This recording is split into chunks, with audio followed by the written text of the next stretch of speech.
At Thanksgiving dinner, right after my father carved the turkey, he raised a glass and said the words that shattered my world. "The company is sold and you're getting nothing." My brother, Kyle, exploded. My mother quietly sipped her wine. No one looked at me as if I didn't matter, but I smiled. Not because I wasn't hurt, not because I didn't care, but because what none of them knew was this: I was the one who bought the company. And this dinner, it wasn't a goodbye. It was the start of everything they never saw coming. The dining room hadn't changed in 30 years. The same velvet curtains framed the tall bay windows, and the same brass chandelier cast warm light over the long mahogany table where family milestones had been celebrated or endured. This Thanksgiving was no different, at least in appearance. The turkey was perfectly roasted, the wine perfectly aged, and the smiles perfectly fake. I sat near the far end of the table next to the window, where, as a child, I used to press my face against the glass, waiting for my father to come home from construction sites. Those were the days I thought he'd bring me with him someday. He never did. My father, Richard Rowland, stood at the head of the table, carving knife in hand. His hair had gone white, but his presence remained commanding. He looked over the table with a quiet pride, then raised his wineglass. "Before we enjoy this beautiful meal your mother worked so hard on," he began, "I have an announcement." The room fell still. My brother Kyle straightened in his chair. His wife Monica gave a small expectant smile.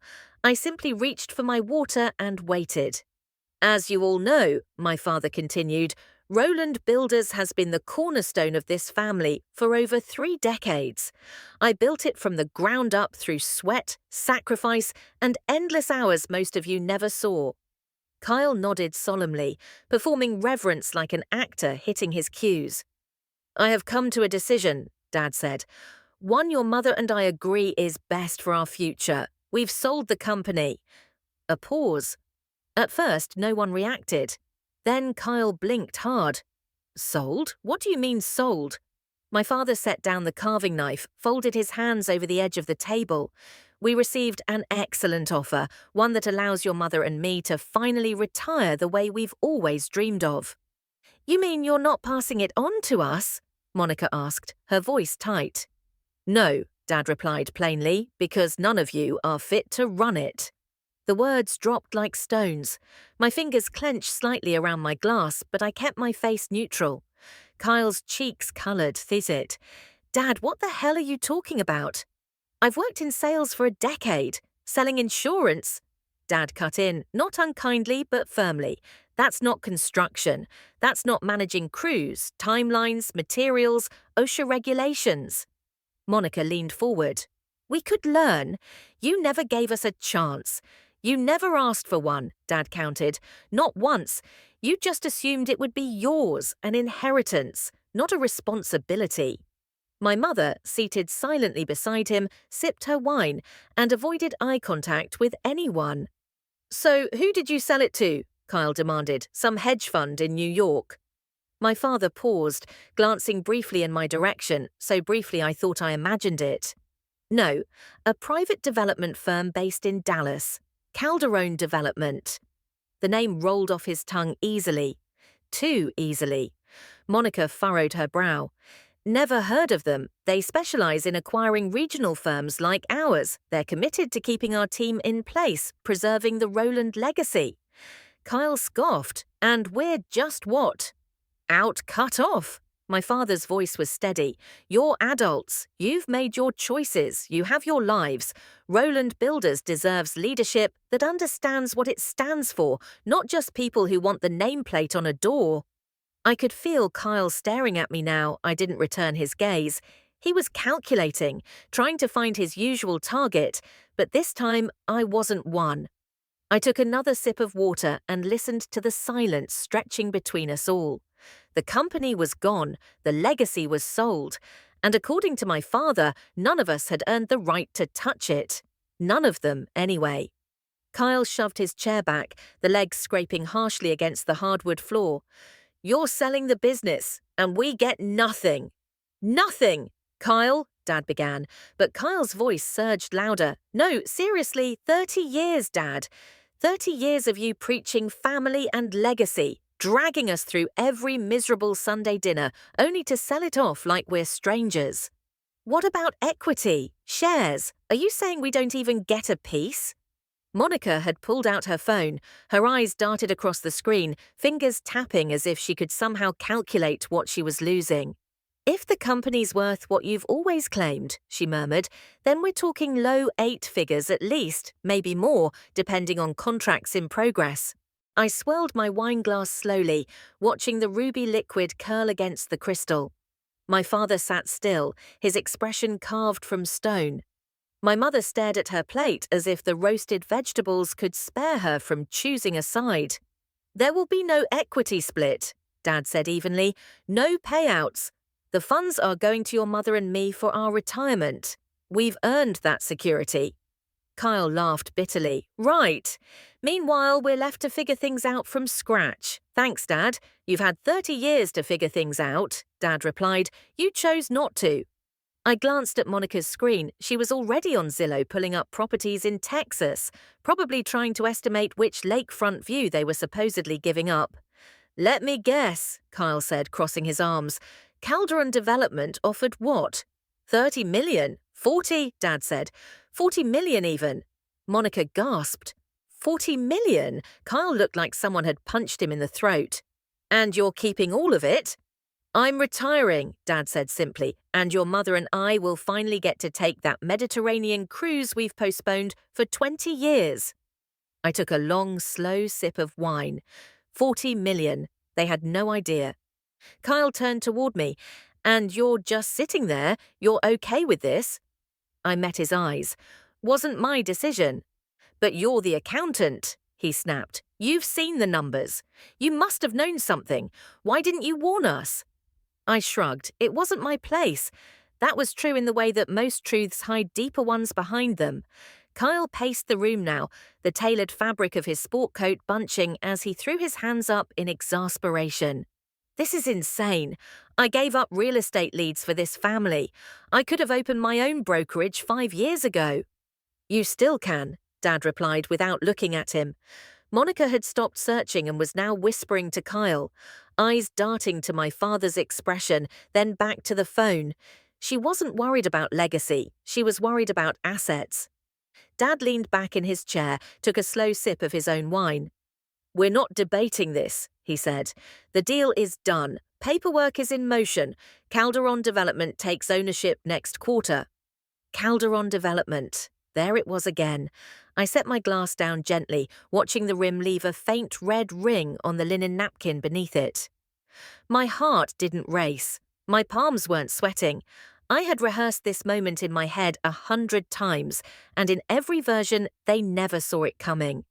They still didn't, Dad added, almost as an afterthought. They seem very professional. Financials checked out, due diligence solid.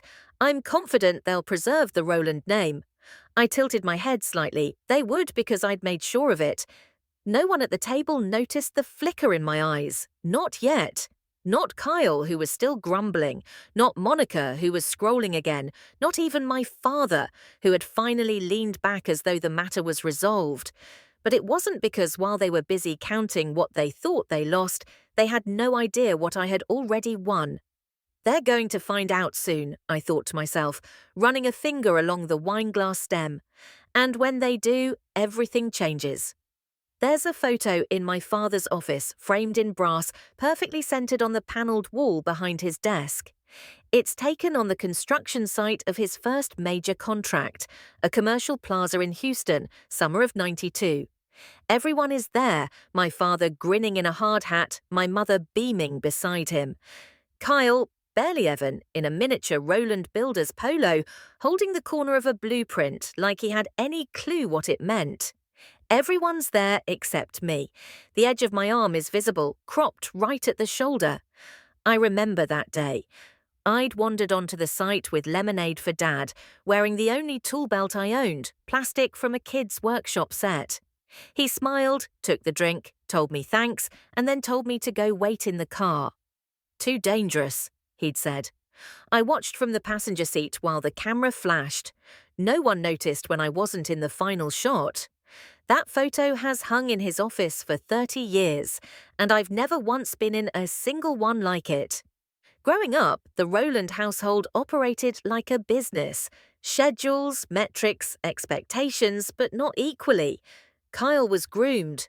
Dad took him on weekend site visits, let him watch subcontractor negotiations, gave him scaled-down blueprints to review like puzzles. Kyle soaked it up, or at least pretended to. I was 2 years younger and twice as eager, but it didn't matter. Girls didn't build.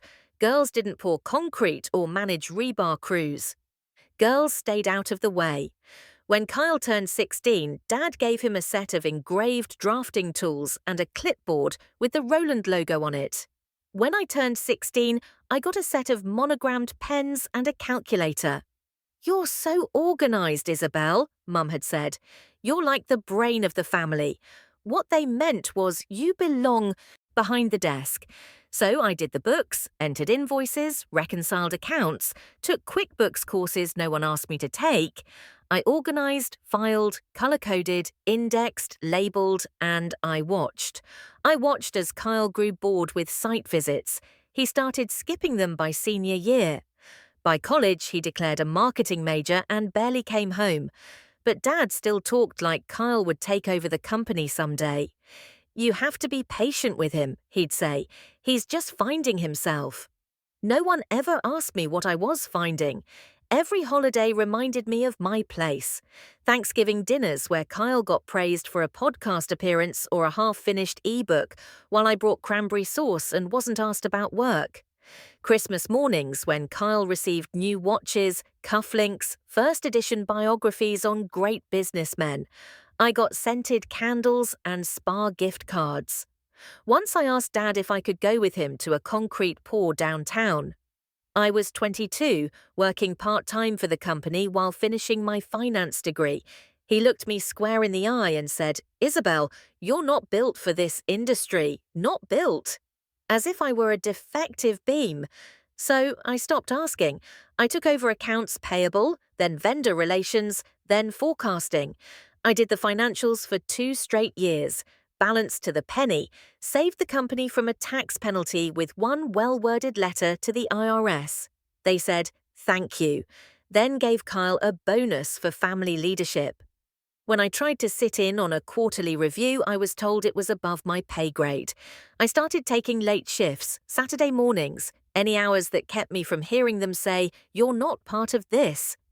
Even the family portraits excluded me. Always somehow in the background or absent altogether, a smile behind someone's shoulder, a shadow near the stairs. I became a ghost in my own history.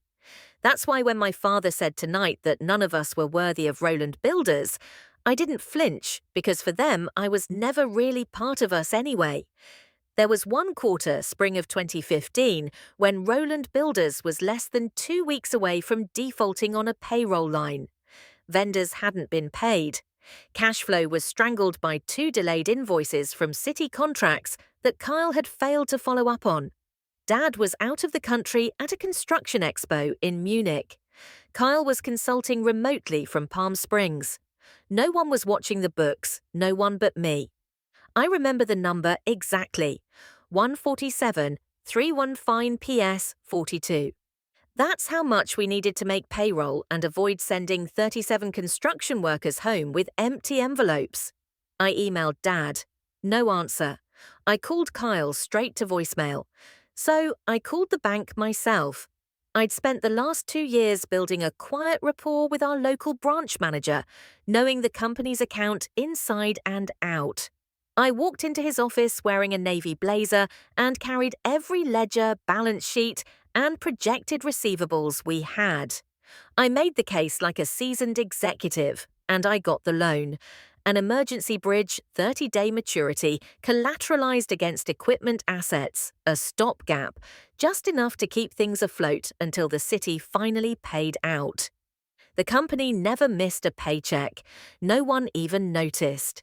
The funds arrived, vendors were paid, the ship sailed on like nothing had happened. I didn't tell anyone, not at first, not until weeks later when the loan was repaid in full, and I thought maybe they'd be proud. Mum was the first to find out. You did what? She asked, putting down her coffee mug with a sharp clink. I negotiated an emergency credit line, I said carefully. To prevent a missed payroll, the city was late and Kyle hadn't followed up on. You went behind your father's back. Her voice dropped low, like I'd committed a betrayal. I went to the bank, I corrected. I saved the company from a public embarrassment and probably a lawsuit. She crossed her arms. That wasn't your decision to make. I blinked. Then whose was it?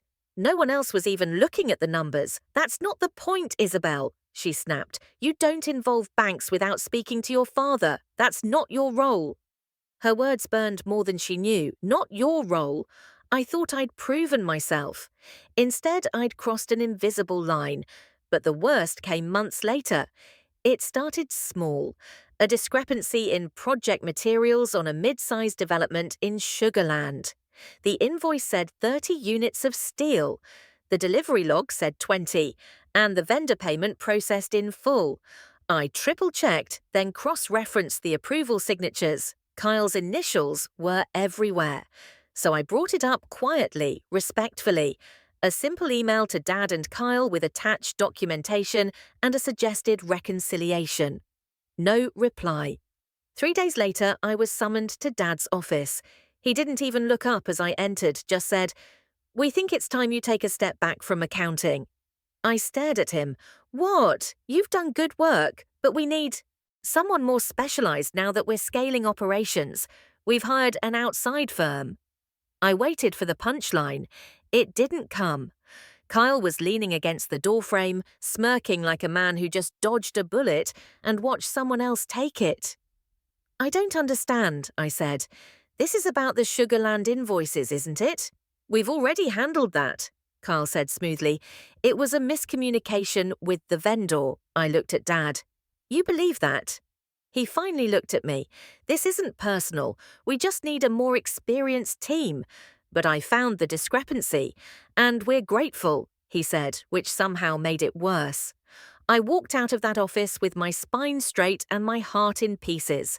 From that moment on, I stopped trying to be part of the family business, but I never stopped watching.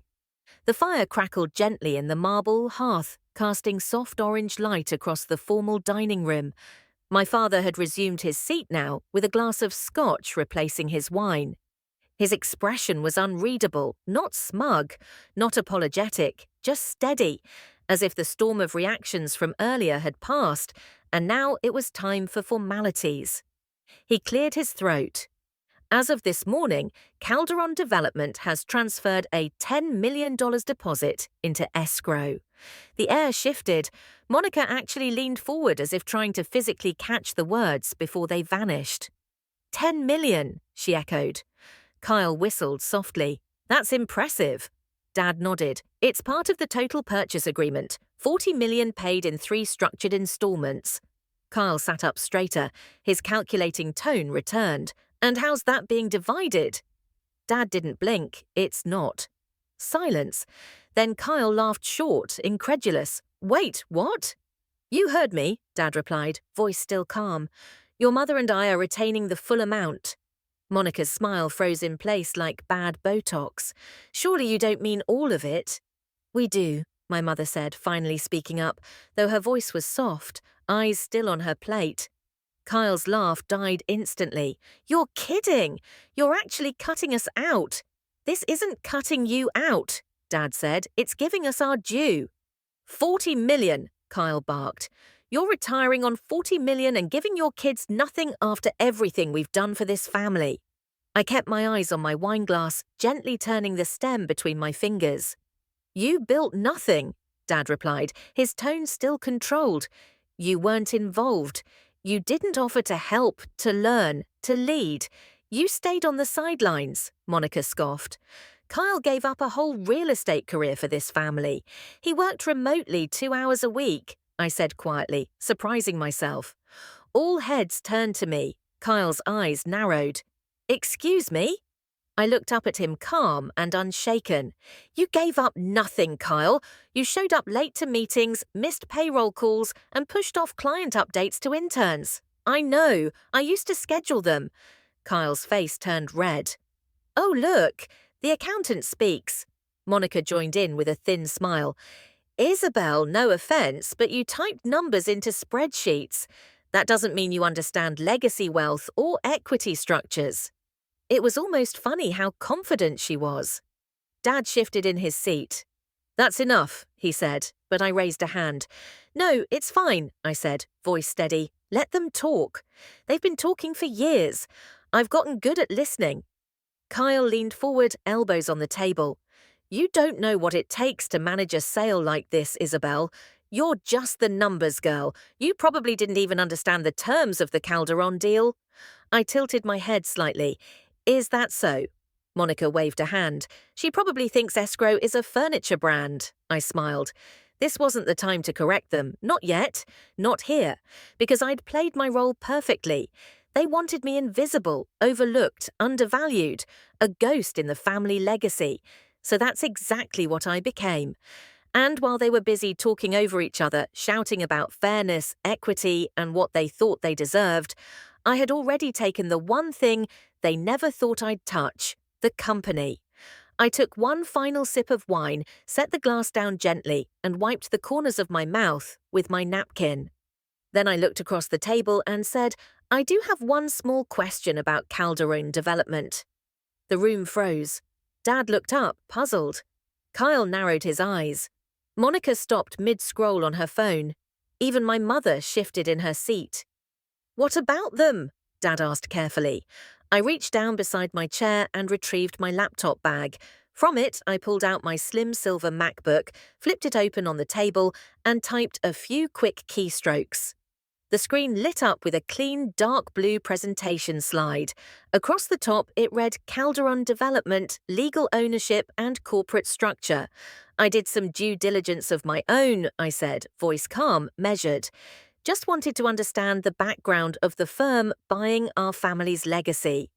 Dad furrowed his brow, but nodded slowly. Okay. With a tap, I moved to the next slide. A corporate structure chart appeared. Calderon Development at the top with a box labelled wholly owned subsidiary leading down to another entity. Interesting thing, I continued. Calderon isn't an independent company. It's a holding. Technically, it's owned in full by Alama Ventures, LLC. Monica's brow furrowed. Kyle looked confused but tried to hide it. So, he said, plenty of firms operate that way. I nodded. True. What's more interesting is Alama Ventures registration documents, which I pulled from the Texas Business Records site this morning. Another slide. There it was, registered agent and managing member Isabel R. Rowland. Kyle stared at the screen, then turned toward me like he was trying to see a trick in the projection. That's not real.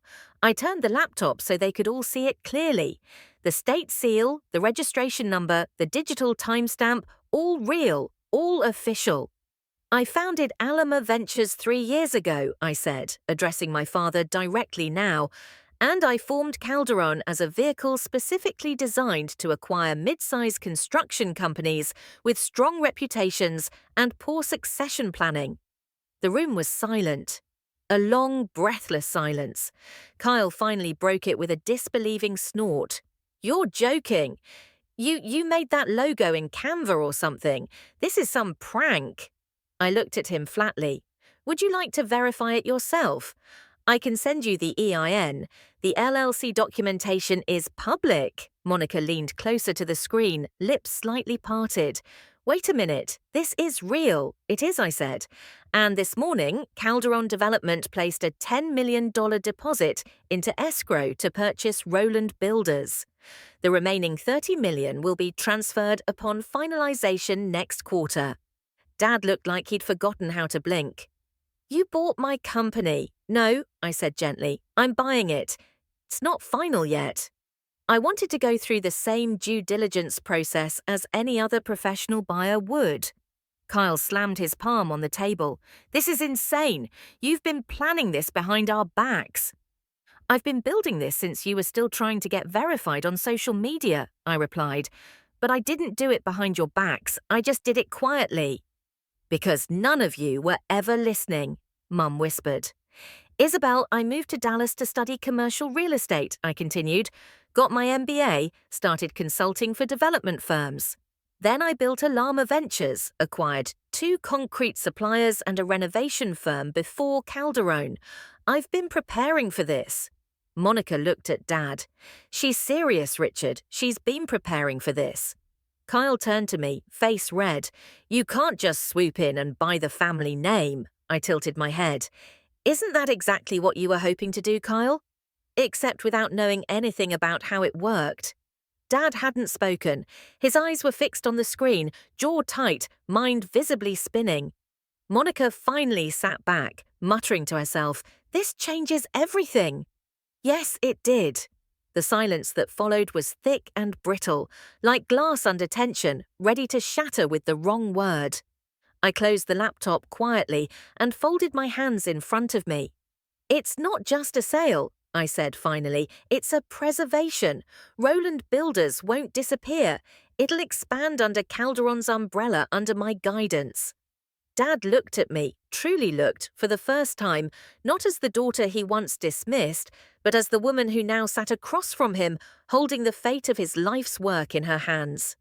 Dad still hadn't said a word. He sat rigid in his chair, hands clasped on the table like a general in a war room, who just realized he'd overlooked an entire flank. His scotch sat untouched. The colour in his face had gone pale, not from anger, but from something deeper. Recognition and something else. Worry. I let the silence hang just long enough before opening my laptop again. There's one more thing I'd like to clarify before dessert. Kyle threw up his hands. Oh, fantastic! Here comes the victory lap. I ignored him. A new slide appeared on the screen. Alarma Ventures Ownership Breakdown. At the top, beneath the company name, was a pie chart. 78% Isabel R. Isao, Roland. 22% Minority Investment Partners, Confidential. I own 78% of Alarma Ventures outright, I said. My tone still steady but firmer now, which means I control Calderone, which means the decision to acquire Roland Builders is mine and mine alone. Monica stared at the screen like it had insulted her. That's not possible. I built the firm over 6 years, I continued. Slowly, deliberately, with my own capital, from clients I earned, from projects I led, from the industry connections none of you ever thought I could make. Kyle laughed again, but it was brittle now. You're playing Monopoly, Isabel. This is real business. I looked at him calmly. Then maybe you should have taken it seriously before someone else did, Dad. Finally stirred. His voice was low. You own the company that's buying mine? I nodded, yes.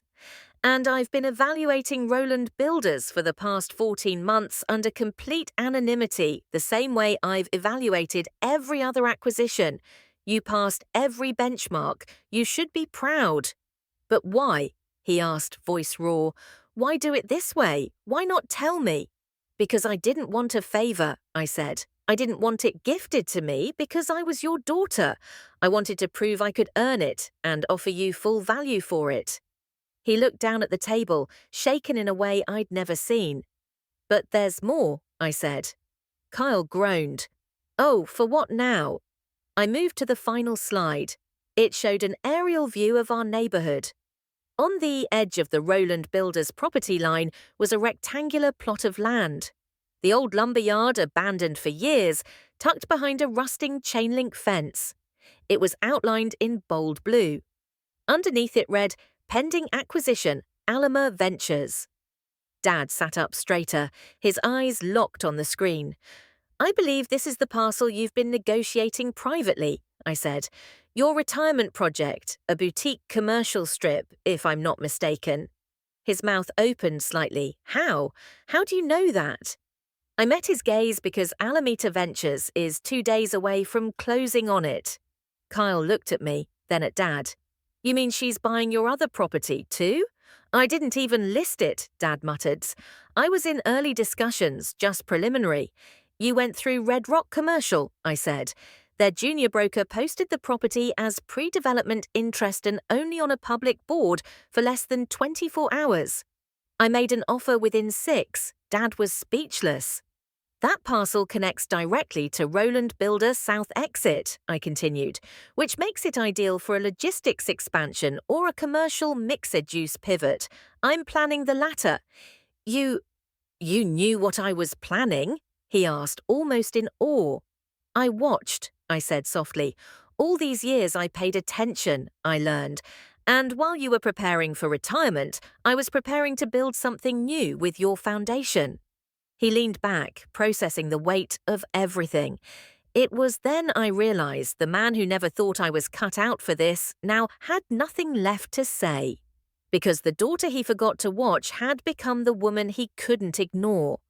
I waited for the tension to settle, or at least condense into something more manageable than the raw disbelief still hanging in the air. Then I clicked to the next slide. The title was simple: Project Evergrande Financial Anomalies 2017. Dad looked up sharply. Evergrande? Kyle's jaw tensed. Monica glanced at him, confused.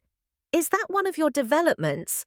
I zoomed in on the spreadsheet now filling the screen, columns of numbers stretched across, highlighted in red and yellow. Below them, a summary in clear, bold font. Discrepancy identified 59250. D. Date of occurrence FY20 2017 Q2 to Q4. Authorized project lead Kyle Rowland. This, I said calmly, is from the year I was pulled off accounting, the same year Kyle assumed lead oversight of our residential expansion trial, codename Evergrande. Kyle's voice came sharp fast. That wasn't even a finalized project. It was in pre-approval.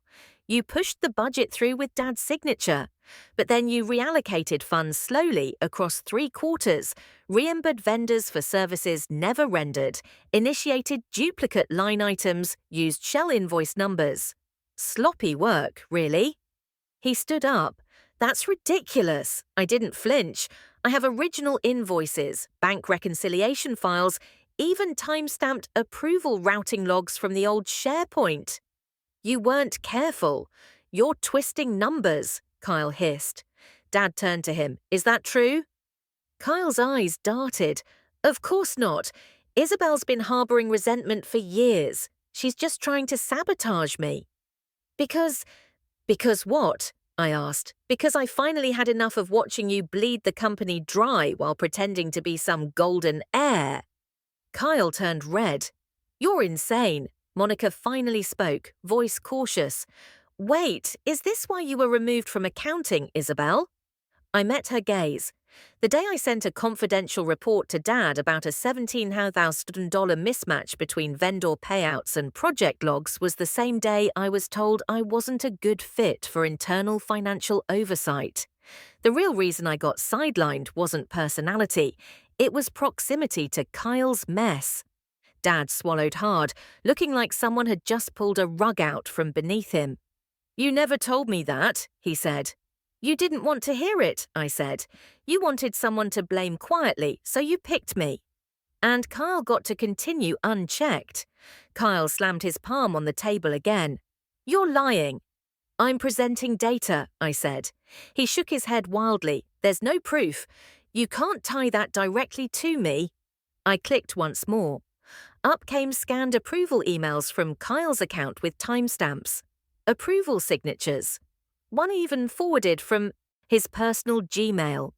Dad leaned in to look. His eyes scanned the text, then scanned it again, then turned slowly to Kyle. You told me Evergrande failed because of city permit issues, he said quietly. Kyle looked like a trapped animal. It got messy. The city stalled the inspection. Isabel's making it look worse than it. $500,000 disappeared, I interrupted, and we never developed the site. You let the land depreciate and walked away. Kyle glared at me. You think you're the hero coming in with your spreadsheets and your smug face? No, I said simply. I think I'm the one who finally cleaned up. Dad was still staring at the screen, stunned. I closed the laptop. I'm not doing this to humiliate you, I said quieter now. I'm doing it because someone needed to. This isn't revenge, it's accountability. Kyle laughed bitterly. Please, you've waited your whole life for this moment. You're wrong. I said I waited 10 years. 10 years hoping someone else, Dad, the board, even you would handle it.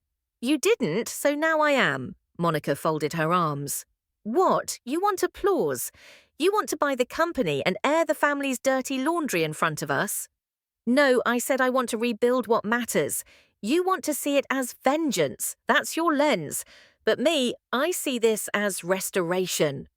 Dad finally spoke. And what happens now?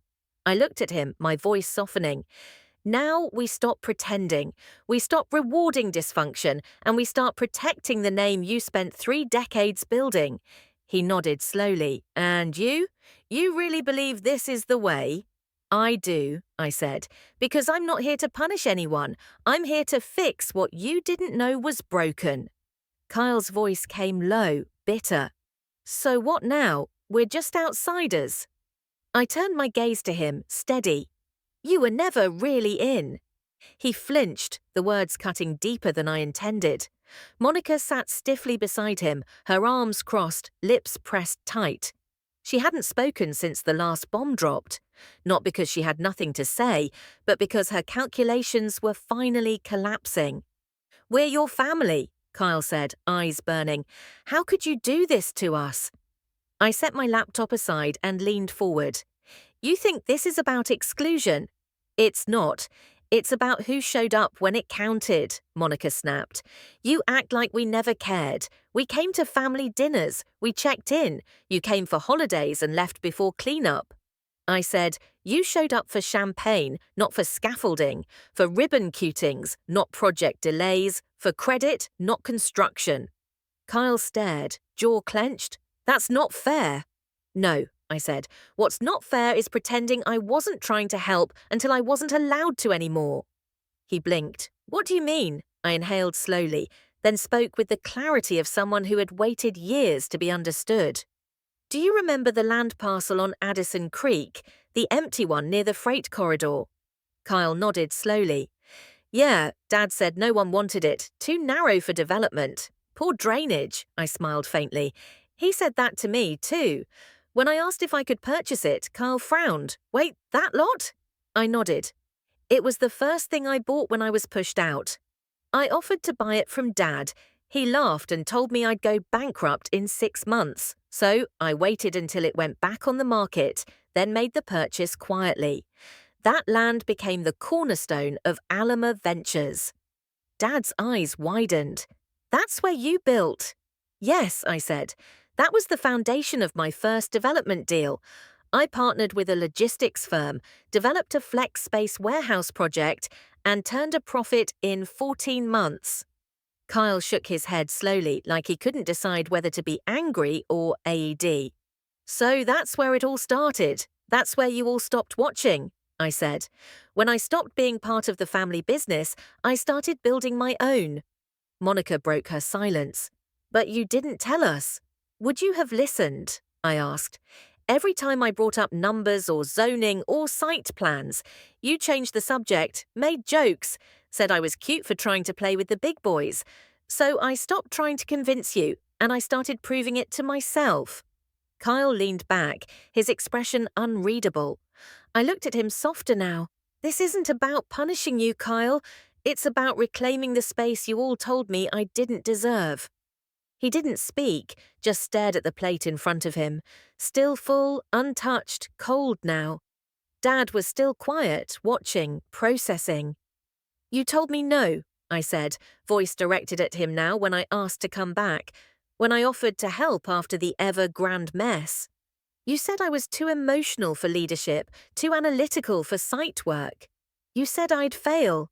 I was protecting you, he said quietly. No, I replied, you were projecting onto me. The room stilled again. I straightened, voice calm. But I didn't fail. I built something.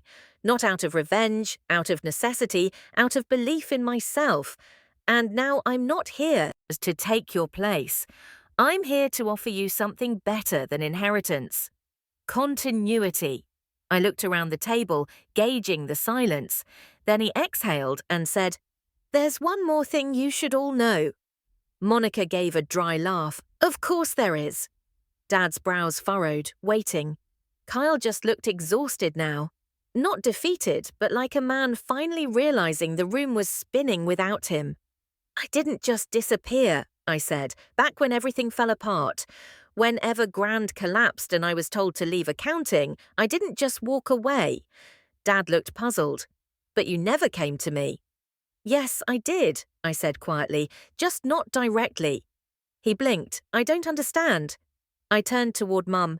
You remember the brown folder I handed you? I asked gently. 5 years ago. I gave it to you after that Christmas dinner. I said, this is important. Please make sure Dad sees it. Do you remember? Her eyes didn't meet mine. Dad looked at her, then back at me. What was in the folder? My business plan, I said. The early version of Alarma Ventures. Market analysis, risk projections, funding proposals, everything I'd worked on for nearly a year. Dad's face padded slightly. I never saw it. I know, I said. The room went still. I followed up once, I added. Asked Mum a week later if you'd said anything. She told me you'd reviewed it and didn't think it was worth discussing, that it was too risky, too ambitious, so I stopped asking. Dad turned sharply to Mum. You told her I said that. Mum still wouldn't look up. Her fork hovered above her untouched green beans like time had stopped mid-meal. Claire, Dad said more firmly, did you even give it to me? No answer. Silence thickened. Even Monica stopped breathing for a second.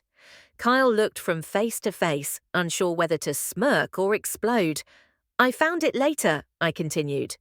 3 months afterwards, stuffed in the bottom drawer of the mudroom desk, still sealed. That broke something. Dad's face fell.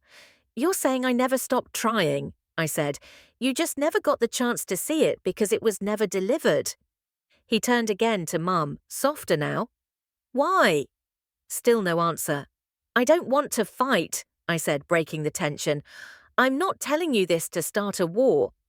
I need you to know I didn't vanish because I gave up. I vanished because I wasn't allowed to try. Kyle was watching Mum now too, but with something closer to suspicion than sadness. I always thought you weren't ambitious enough, he muttered. That's the story everyone liked better, I replied. It made it easier to pretend I wasn't in the room. Finally, Dad spoke, voice lower than before. Isabel, if I'd seen that proposal, you might have shut me down, I said gently. But maybe not. I'll never know because the person who was supposed to believe in me first didn't.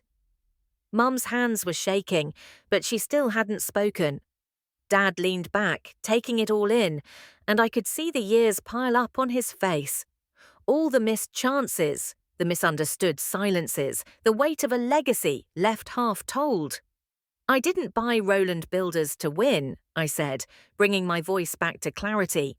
I bought it to preserve what should have been preserved the first time, not the assets, the values. No one moved. I'm not here to take something from this family, I added. I'm here to stop it from falling apart again. 6 weeks after the dinner that changed everything, the company that once defined my family was unrecognizable.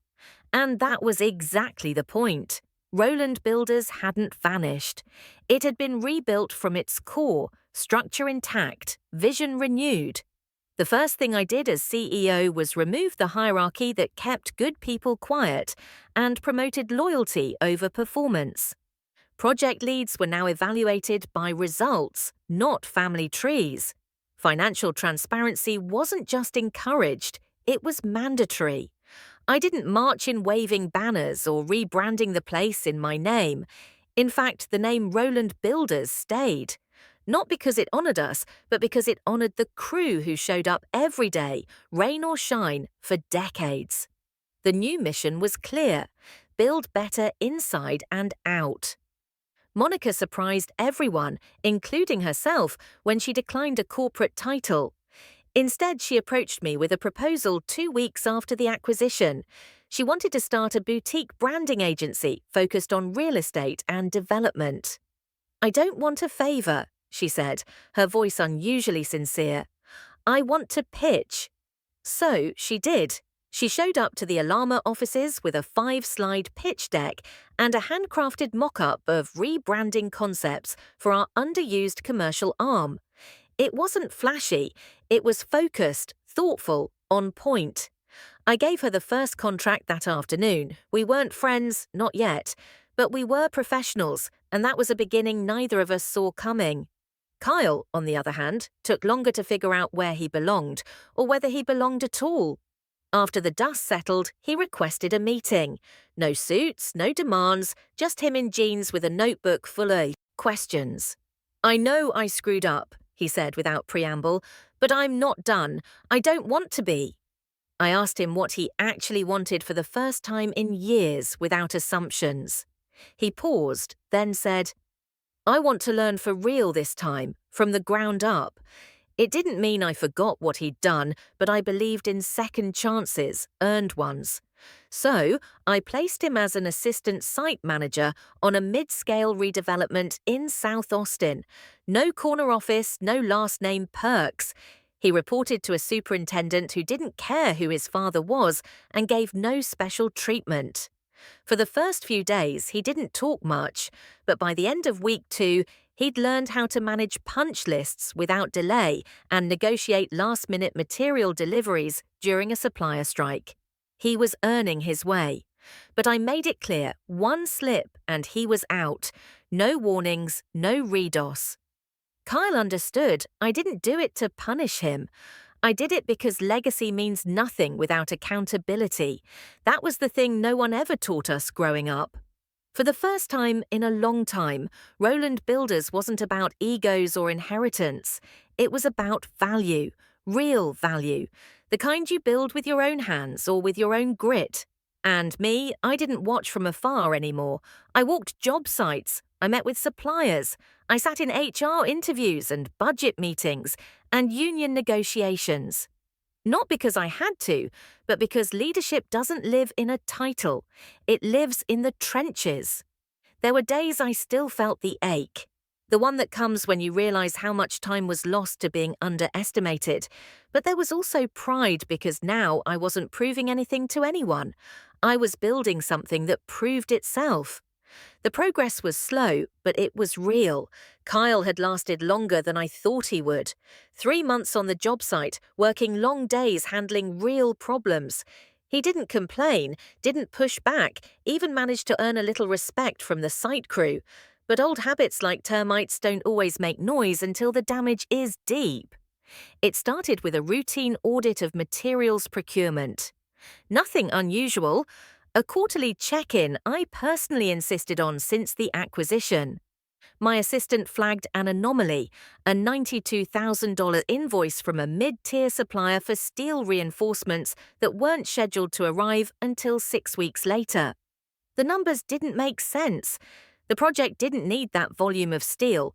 The supplier wasn't on our approved vendor list, and the invoice had been rushed through without proper multi-signature review. It had Kyle's initials on it. I didn't jump to conclusions. I requested the signed contracts. I called the supplier myself. I reviewed every line item. Then I sent a request for a one-on-one meeting with Kyle. He arrived with a hard hat under his arm and a confident half smile, the same one he used to wear at Thanksgiving dinners before he understood how much I'd grown. I didn't waste time. "This invoice," I said, pushing the papers across the table. "Explain it." He glanced at it, tried to play it off. "Standard bulk pre-order prices are rising." "Don't," I said flatly. "We're locked in with our preferred supplier for this job, and they confirmed we didn't authorize a secondary bulk order." Kyle hesitated. "It was a strategic hedge. If prices spike, don't lie to me." His mouth shut. I stared at him for a long moment. "You were doing so well. I needed the margin," he said finally, his voice low. "The branding firm moniker launched. It's been rough. We've been behind on mortgage payments. I thought I could skim off just a bit. Make it back later. You'd never notice." "I noticed," I said coldly. He didn't look at me. I opened my desk drawer and placed 2 envelopes on the table. "One is a resignation letter I've already drafted on your behalf," I said. "You sign it. Walk away quietly, and this ends here." He looked at the other envelope and that a formal report to the DA. "Wire fraud. falsifying invoices, breach of fiduciary responsibility. This won't just get you fired, it'll get you indicted." His face drained of color. "Kyle, you already got 1 second chance," I said more quietly now. "I won't give you a third." "Choose." He reached for the first envelope. He didn't say anything. He just signed it. Later that day, as word spread among the upper staff, I expected Dad to call me. I braced for it, for the lecture, the disappointment, the inevitable argument about how I was too harsh or didn't understand the weight of family. But instead, he showed up at my office. No appointment, no warning. He stood in the doorway holding his old coffee mug like he used to during Monday morning project briefings. The ones I wasn't allowed to attend growing up. "I heard what happened," he said. I nodded. He made his choice. Dad came in slowly. He looked tired, more from age than shock. I thought if I gave him a chance, he'd learn, change. I hoped the same. He was quiet for a moment, then he set the mug down and looked at me with a gravity I'd never seen in his eyes before. "You didn't just save this company," he said. "You saved our name." I blinked. "You were right," he continued. "You tried to warn me years ago. I didn't listen, but you never stopped trying. And when we shut you out, you still found a way to protect what mattered." His voice caught slightly. "You're not just a leader, Isabel. You're the only one who's ever carried the role and name with honor without asking for anything in return." I didn't respond right away because in that moment, something shifted, not just in him, in me. For the first time, I wasn't fighting to be seen. I was standing exactly where I belonged. The ballroom was filled with people in dress shirts, polished boots, and calloused hands. A blend of project managers, site leads, accountants, and subcontractors who until recently had never all stood under the same banner. Tonight, they did. The gold embossed signage read Alama Roland, a celebration of what we're building together.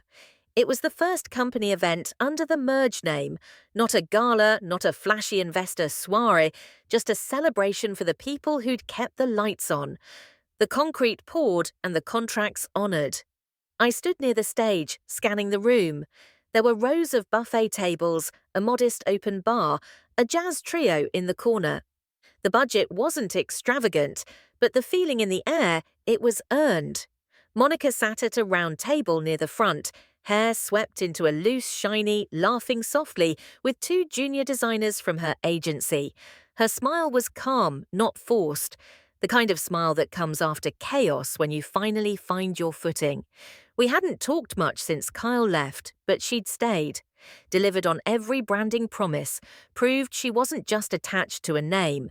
She wanted to build something too. When I stepped on stage, the jazz faded out. I didn't have a script, just a folded note in my pocket and a pulse steady from the weight of everything behind me. "Thank you," I began, "not just for being here tonight, but for showing up every day, even when things were uncertain, especially then." A few heads nodded. One of the older site supervisors raised his glass. "When I took over Roland Builders," I continued, "I didn't want to tear it down. I wanted to build on it. Not just the name, the integrity, the grit, the people." More nods. "Now, some of you have been with this company longer than I've been in steel-toed boots. Some of you came with Alameda, and some of you weren't sure what either name meant until the work spoke for itself." That got a few chuckles. I paused. "We often talk about legacy as something handed down," I said. "But I want to talk about something different tonight, something I've learned the hard way." I looked out at the rows of faces, some curious, some already understanding. Earned legacy. The kind you don't inherit, but build. One blueprint, one broken nail gun, one bid at a time. The kind that isn't given in a will, but shaped through resilience, integrity, and showing up when no one's watching. A few claps, a few held breaths. "I wasn't invited to the table when decisions were made," I said. "So I built my own table, my own chair, my own company. And tonight I invite all of you to sit with me, not because of who you know, but because of what you do." The room erupted in applause, not wild, but deeply grounded, the kind that comes from people who know how much work weighs per ton. Offstage, Dad stood in the back corner. He wasn't in a tux, just a charcoal suit and an old tie he used to wear when signing contracts. He met my gaze, gave one short nod, the kind that meant, "I see you now." But one chair was empty, the one that would have been my mother's.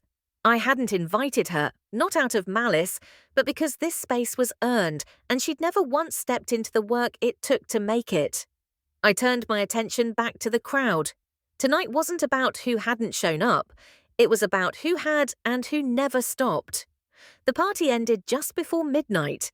By the time I pulled into my driveway, the street was quiet, the air heavy with the kind of Texas humidity that clings to your skin like memory. The porch light flicked on automatically as I stepped inside. Same house, same creaky hallway.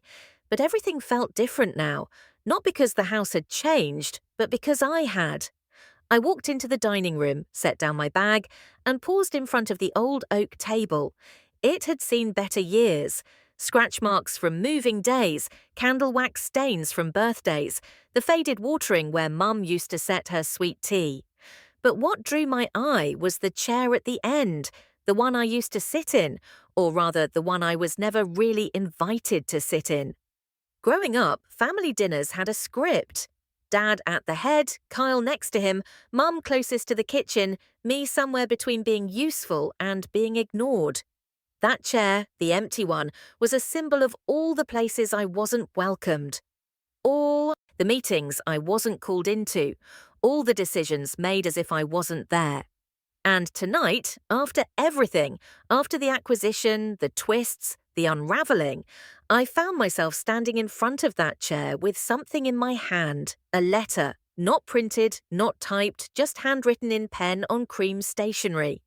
It had no date, no greeting, just 3 lines.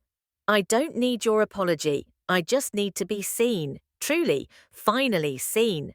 I'd written it months ago before the buyout, before Kyle's resignation, before Dad told me I was the only one who'd carried the family name with honor.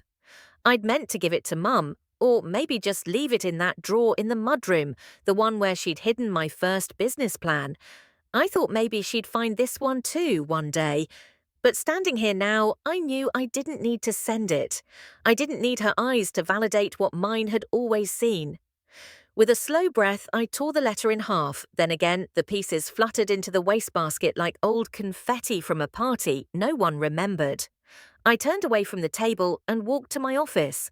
On the desk was a folder, thick, color-coded, marked with a label in bold Initiative Project Blueprint. Inside were plans to launch a new branch under Alima Rowland, a training and mentorship division. Programs designed specifically for young women interested in construction, engineering, and development.